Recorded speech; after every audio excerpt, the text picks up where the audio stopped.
And the FDA commissioner is pledging to launch an investigation into the abortion drug mifepristone. This comes after Republican Senator Josh Hawley of Missouri pressured the agency to review that drug. In a letter to Senator Hawley, Commissioner Marty Makary wrote that he is committed to conducting a review of mifepristone, but did not provide further details due to ongoing litigation surrounding the drug.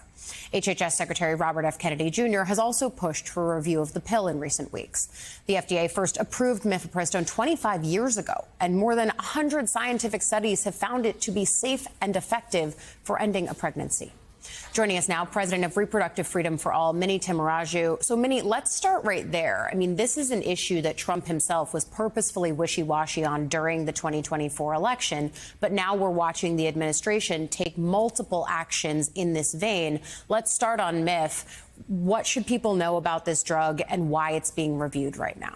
So, mifepristone is part of the abortion pill regimen. It allows folks, particularly in this moment where you have 20 to 21 states with extreme bans and restrictions, access to care through telemedicine. It makes it so that you can have an abortion in your home, in the privacy of your home. It's also widely used in miscarriage management. Yes. So it's so important that this drug stays on the market.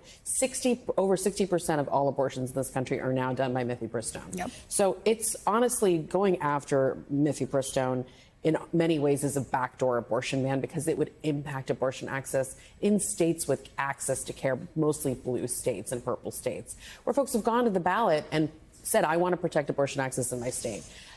It's been on the market for over 20 years. It does not need to be reviewed. There's plenty of evidence. It is safer than Tylenol, and it is widely used and considered a really, top-tier drug for women's health care. So the case that went to the Supreme Court was around a fringe group of activists in Texas who claimed that mifepristone was incorrectly authorized by the FDA, and it really ended up being about their standing, since they were really a bogus group, and whether the FDA should be undermined by activists and open up so many cans of worms. So the court sent it back.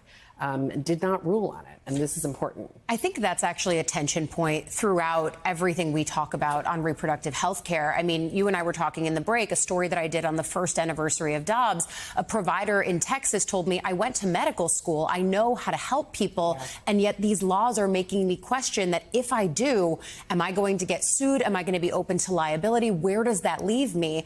And that, I think, directly presents itself in something else that we saw from the administration, the rolling back of something called EMTALA, which is basically saying if you show up to an emergency room, initially it was meant to just say doctors have to cover you regardless of if you can pay and you're having an emergency situation. Yes. In 2022, there was an extra protection added that said if you need abortion care, this falls under that. We saw the administration pull that back yesterday. What's the impact on the ground then? So the whole reason the administration issued the guidance applying EMTALA to emergency abortion care in states like Idaho, which was the state that challenged it, is because literally patients were getting airlifted from Idaho to neighboring states because doctors were afraid. Their abortion ban was so extreme and restrictive, they were afraid to do emergency care when the life of the mother was at stake. So there's a reason the Biden administration issued that guidance, and it's dangerous that the Trump administration has rescinded it. Dr. Oz tweeted about it and called it fake news, that it was an extreme action. But the fact of the matter is women will die because they've rescinded EMTALA, because you have states like Idaho that were already questioning whether or not they could do this care. We have evidence that states with extreme bans were already refusing care, and that is frightening.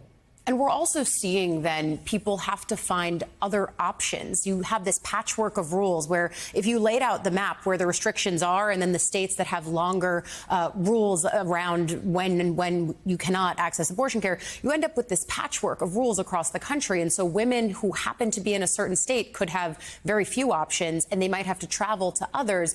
I talk to people in Colorado often who work in this space, and they say they have seen a massive influx of women coming from Texas, from other states around them.